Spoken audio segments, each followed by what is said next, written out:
તળાજાની વાત કરીશું. ભાવનગરના જિલ્લાના તળાજા શહેર નજીકના એક ગામમાં એક 29 વર્ષીય પરિણીત પુરુષની તેની 22 વર્ષીય બહેન પર 6 અઠવાડિયાના સમયગાળામાં 2 વાર છરીના અણીએ બળાત્કાર કરવાના આરોપમાં ધરપકડ કરવામાં આવી છે.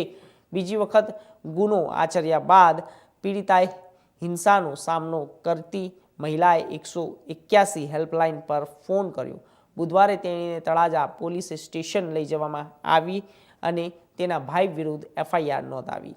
પોલીસના સૂત્રોના જણાવ્યા અનુસાર 22 વર્ષીય મહિલાએ જણાવ્યું કે તે છેલ્લા 3 વર્ષથી તેના ગામના એક યુવક સાથે પ્રેમ સંબંધમાં હતી, જેની તેના ભાઈને જાણ હતી. તેણે આ માહિતીનો ઉપયોગ તેણીને બ્લેકમેલ કરવા માટે કર્યો અને આરોપીને એક બાળક છે અને તે ડ્રાઈવર તરીકે કામ કરે છે.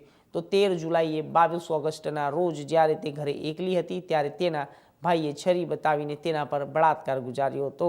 તેણે પીડિતાના જમણા જાંઘ પર બીડી પણ મારી દીધી અને ગુના પછી પીડિતાએ 181 પર ફોન કર્યો અને જેના કારણે ગુનો પોલીસ પરના ધ્યાનમાં આવ્યો અને પીડિતા અપરિણીત છે અને તેના ભાઈ અને તેના માતા પિતા સાથે રહેતી હતી. તપાસ અધિકારી ડીપી ખાંભલાના જણાવ્યા અનુસાર આરોપીએ ઉપયોગમાં લીધેલી છરી અને તેમજ ગુના દરમિયાન પહેરેલા કપડાં જપ્ત કરવામાં આવ્યા છે.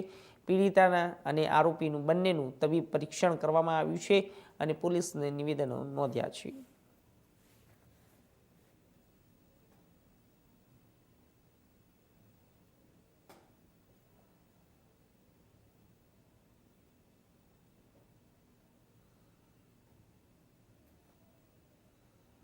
કચ્છના ભુજમાં બનેલી એક ચોંકાવનારી ઘટના સામે આવી છે. ભુજ